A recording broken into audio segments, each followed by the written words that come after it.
Bonjour, Patrice Abinal, Canal 8, télévision locale de Bruyères. Nous sommes de retour au Val d'Ajol, à l'hôtel-restaurant La Résidence, pour une nouvelle recette. Alors suivez-nous en cuisine. Alexandre, bonjour, surpris de vous retrouver ici. Ah bah la résidence, moi j'y suis toujours pour venir essayer les nouveaux produits. Donc j'en ai profité aujourd'hui d'amener à Cédric un nouveau produit, puis une autre nouveauté. Donc on va pouvoir en même temps que la recette les découvrir. On a aujourd'hui le tube qui est un remplaçant de la poche à douille que l'on connaît en cuisine pour garnir et pour préparer les verrines, les macarons, les choux, toutes les préparations. Jusqu'alors c'était une poche en tissu, pas très facile d'usage puisque à chaque fois il faut toujours mettre la même quantité, la même dose. C'est pas évident. Avec le tube, nous avons un système que nous avons mis au point et breveté. C'est une grosse nouveauté. Et ça fonctionne un peu comme un pistolet à silicone. C'est très simple. Il suffit d'appuyer, la densité des produits est toujours la même et la quantité versée est toujours identique. On peut régler par là la quantité à verser et après on peut ouvrir par là pour garnir. On remplit par là, on verrouille, on se met au-dessus du tapis et on y va. Il suffit d'appuyer et ça descend. C'est vraiment génial. Et on a même fait avec un deuxième tube qui nous permet de faire du stockage, de garnir un peu d'avance des tubes de préparation. Ça, c'est la grosse nouveauté de chez Debuyer, commercialisé depuis 1 mois et demi. Il a été mis au point aussi avec Cédric à la résidence, qui nous a relevé tous les petits trucs en plus, ce qui fait que maintenant on a un produit qui est quasiment parfait pour l'utilisation en grand public et en restauration. Ça, c'est le premier produit. Et puis on a aussi cette râpe que nous commercialisons au magasin du Val d'Ajol, qui est une râpe multifonction, alors qui est très tranchante mais qui ne blesse pas les doigts. Alors elle va nous servir à râper du parmesan, de la noix de muscade, du fromage fondu, du fromage à pâte dure, et puis aussi travailler tout ce qui est zeste d'orange, zeste de citron, puisqu'elle a deux côtés, un côté fin pour obtenir vraiment une poudre légère et un côté gros, vous voyez c'est très simple à utiliser, pour obtenir vraiment un râpé plus important. Elle est en inox, c'est une super qualité et nous sommes très fiers mais vraiment très contents d'avoir ce produit là qui est déjà un succès. Alors rappelons les heures d'ouverture du magasin. Alors le magasin est ouvert du mardi au samedi de 9h à 12h et de 14h à 19h. Le lundi après-midi de 14h à 18h. Donc à côté du Val d'Ajol. Alors, c'est direction le Val d'Ajol quand on vient depuis Remiremont-Centre. C'est bien plus facile. Si vous ratez le virage, vous tombez dans le magasin. C'est pas compliqué. Écoutez, merci pour les explications. Maintenant, nous allons rejoindre Cédric, qui était juste derrière nous. J'espère. Et puis Cédric est un vrai professionnel. Il va vous sortir un truc, je pense, comme d'habitude, d'enfer. Cédric, bonjour. Alexandre vient de nous quitter. Ouais. Maintenant, c'est à votre tour. Voilà, on va passer aux choses sérieuses. Bonjour à tous, on va passer aux choses sérieuses. On va faire un petit cannelloni de girolles, les premières girolles qui sont arrivées, avec des escargots de curry. On y mettra une petite salade d'herbe et on va mettre dessus une tome ajolaise, la tome de Madame Petitjean de la ferme des Hauts-Salmons. La première étape va être de faire tomber les girolles. On va faire sortir l'eau de végétation des girolles pour pouvoir les travailler après, faire une farce avec les escargots et avec le tube, on va faire une farce qu'on va incorporer dans les petites pâtes de ravioles et on va faire des cannellonis. Voilà. Donc les girolles, allons-y. On va prendre une poêle tôle. On va mettre un petit peu de beurre clarifié. Pouvez-vous expliquer ce qu'est le beurre clarifié? Alors le beurre clarifié, c'est du beurre normal auquel on a enlevé le petit lait. On va faire chauffer notre beurre, le petit lait va descendre au fond, il va accrocher au fond légèrement. Quand il sera transparent, on va séparer le beurre du haut, qu'on va appeler beurre clarifié. C'est un beurre qui va nous permettre de monter plus haut en température sans brûler, tout simplement. En fait, c'est le petit lait qui brûle dans le beurre. Et pour éviter qu'il noircisse. Voilà, pour éviter qu'il noircisse et qu'il amène un goût rance. Donc dans une poêle tôle de préférence pour les girolles.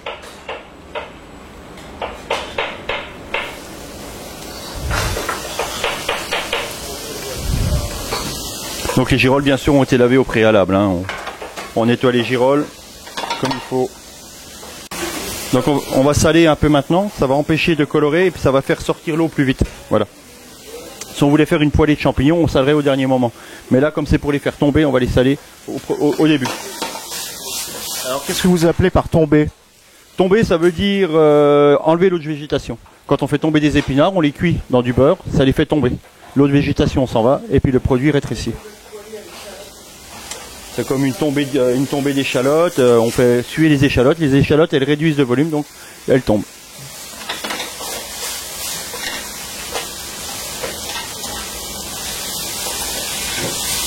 Voilà, là c'est bon, on va les goûter.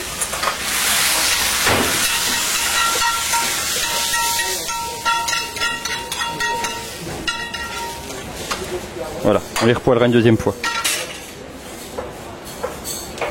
Alors maintenant, on les laisse se reposer. Maintenant, on les laisse se reposer. Ensuite, on va faire les escargots. Donc, il en faut à peu près la moitié par rapport. On va mettre à peu près 6-8 escargots par personne.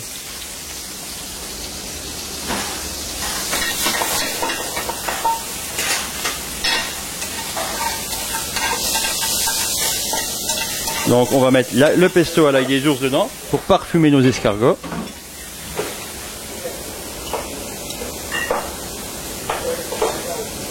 Ensuite, on va les saler, les poivrer. J'ai remarqué que vous en avez mis très peu de l'ail. C'est quand même assez puissant, hein, c'est quand même assez puissant. Il faut pas non plus que... Bon, on sait que les champignons peuvent aller avec l'ail. Les escargots vont bien avec l'ail aussi, mais il faut pas non plus qu'on sente que l'ail. Après, si on sent que l'ail, on n'a plus les escargots ni les champignons, donc ça a intérêt. Voilà, là, à l'image, ça ne se voit pas, mais à l'odeur, au nez, on le sent. Alors l'étape suivante va être la finition de la farce. Donc je vais débarrasser mes champignons et mes escargots sur ma planche. Je vais les concasser grosso modo et je vais les incorporer avec ma mie de pain trempée à la crème. Donc voilà, pas trop gros, pas trop petit. Le but étant de retrouver les éléments dans le cannelloni, mais en même temps de pouvoir les faire passer dans le tube.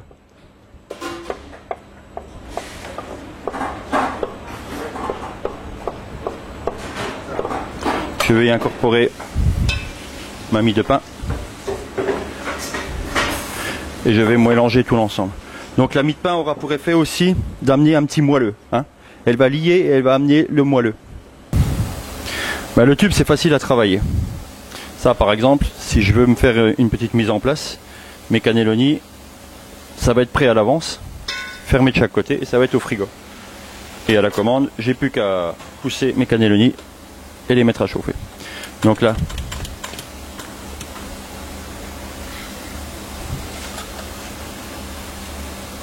voilà, on voit que ça sort, donc on va être prêt. Donc maintenant, un peu de propre sur notre planche. Alors mes cannelloni, je vais les faire avec des feuilles de pâte à ravioles chinoises, donc des feuilles de pâte à raviolis chinoises que j'ai tout simplement pochées 2 minutes dans de l'eau bouillante avec un petit peu d'huile et un peu de gros sel, comme si on cuisait des pâtes. On les plonge dans l'eau bouillante 2 minutes, ensuite on les remet à refroidir dans de l'eau froide, ensuite je les égoutte sur un torchon et maintenant ils sont prêts à garnir. D'accord ? C'est une recette qui est servie froide ou chaude? C'est une recette qui est servie chaude. Ensuite on va passer un petit coup notre cannelloni avec une petite crème de tome et on va finir ça à la salamandre. Ensuite ça va être servi avec une petite salade. Bon, le cannelloni, on a un petit peu de produit dedans, crème, beurre, donc ça va être un petit peu gras. Pour contrebalancer l'équilibre de la recette, on va y servir une petite salade d'herbe avec, qui va amener un petit peu de fraîcheur. Voilà. Donc on peut dire que c'est un plat de saison. C'est un plat de saison tout à fait, puisque les girolles sont de saison, les escargots c'est toute l'année mais c'est un peu la saison quand même, et les herbes fraîches c'est la pleine saison. La tome est de saison aussi, tout est de saison. Je mets mes cannelloni l'un à côté de l'autre. Et maintenant, on va préparer une petite crème de tomagelaise. Donc pour ce faire, il va nous falloir un petit peu de crème. On va prendre une casserole, on va prendre la tomagelaise et puis on va la mettre, on va râper la tomagelaise dans la crème, on va la mettre fondre et puis après, on n'aura plus qu'à glacer notre cannelloni. Voilà, on fait réduire la crème. Pour parfumer un petit peu, on va mettre l'eau de végétation des girolles de tout à l'heure. On va faire réduire et quand ce sera bien réduit, bien à pan, on va y incorporer de la tomagelaise à l'aide de notre râpe. On rectifiera l'assaisonnement, on glacera et on mettra au four. Voilà. On va attendre 2 minutes. Un petit coup de fouet. Voilà. Que la crème réduise. On va déjà mettre un petit peu de tome maintenant pour l'aider à fondre. Alors la râpe. Donc la râpe de côté, un gros côté pour tout ce qui est gros zeste, pour les fromages, l'idéal. Bon là, la tome est assez souple, hein, donc ça va très bien. Si on avait une autre râpe, la tome partirait un peu dans tous les sens, mais avec cette râpe-là, pas de souci, ça va très bien. Si on est un peu embêté que le fromage est un peu trop mou, éventuellement on peut le mettre un petit peu au dur pour qu'il soit bien froid. Donc là on va faire réduire. On va regarder si elle est nappante, si elle est onctueuse. Donc là on voit qu'elle est onctueuse et nappante. On va rajouter un petit peu de tome. Voilà. Donc, on peut faire avec aussi un autre fromage, mais restons terroir. Nous avons, il y a un goût qui est tombé. Nous avons une très bonne tome qui amène de la fraîcheur. Donc, on prend la tome du terroir. Donc là, on va rajouter un peu de fromage pour que ce soit un peu plus onctueux. Un petit peu plus onctueux. On va goûter, voir. Rectifier l'assaisonnement. Un peu de sel. Un peu de poivre également. Voilà. Et maintenant, nous allons pouvoir napper nos cannelloni pour les réchauffer. Donc on va napper les cannelloni, on va les passer au four pour les réchauffer. Ensuite, on va re-râper un petit peu de fromage dessus et on les passera à la saumante pour bien les gratiner et les colorer.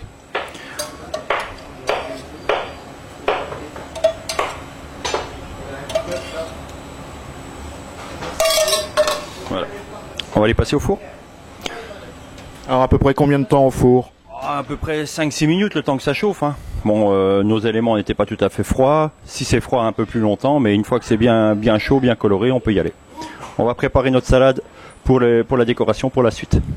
On a pris un petit mélange de mesclun dans lequel nous avons de la petite côte de bête rouge, de la pointue, il me semble qu'on a un petit peu de pousse de moutarde également que j'avais vu tout à l'heure, dans lequel on va rajouter des herbes fraîches, donc en l'occurrence de l'aneth. Là j'ai du thym citron, là j'ai un petit peu d'origan du jardin, du cerfeuil du jardin, du persil plat, et puis pourquoi pas on va y rajouter un petit peu de ciboulette. Donc cette petite salade d'herbes, donc c'est une salade mesclun plus pas mal d'herbes, d'accord, pour amener de la fraîcheur et la sensibilité des herbes. On va l'assaisonner avec une petite vinaigrette qu'on aura fait avec de l'huile de noix pour amener un petit côté fruité, et du vinaigre à l'ail des ours qui va nous rappeler le pesto à l'ail des ours qu'on a déjà dans notre recette. D'accord. Donc ça, elle est prête. Au dernier moment, on l'assaisonne et on posera sur le bord de nos cannelloni pour terminer la recette.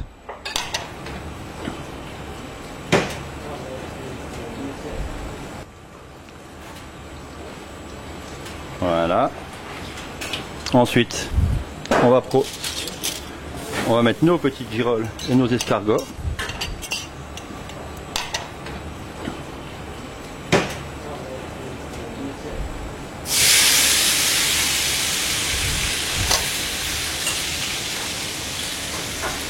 Voilà. Un petit peu de beurre pour la décoration.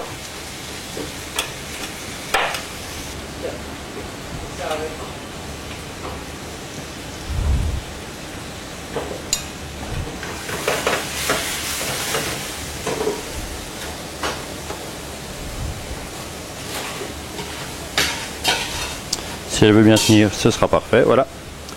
Un petit peu de couleur. Un petit peu de couleur par ici.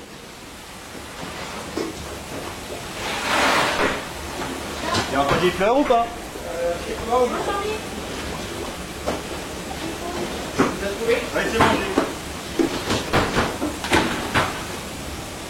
C'est bon. Et une petite touche finale. Une petite pensée. Voici la recette terminée. Le cannelloni d'escargot curry au girolles et à la tomate jolaise.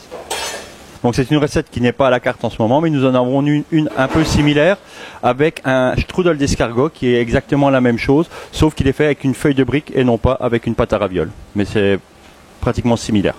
Alors pouvez-vous nous rappeler vos heures d'ouverture et de fermeture? Donc nous sommes ouverts tous les jours du lundi au dimanche soir. 7 jours sur 7, à part en hiver quelques dimanches soirs, et on est fermé juste un mois par an. Mais tout le reste de l'année, on est ouvert 7 jours sur 7. Alors bien sûr, nous sommes dans les cuisines, mais on peut aussi parler de l'hôtel. Voilà, nous sommes dans les cuisines, nous avons également 49 chambres auxquelles on peut venir se reposer, passer un moment agréable, un moment de détente, une belle table gastronomique, la piscine de tennis et un parc de 2 hectares qui sont là pour tout vous satisfaire et vous faire passer un joyeux moment.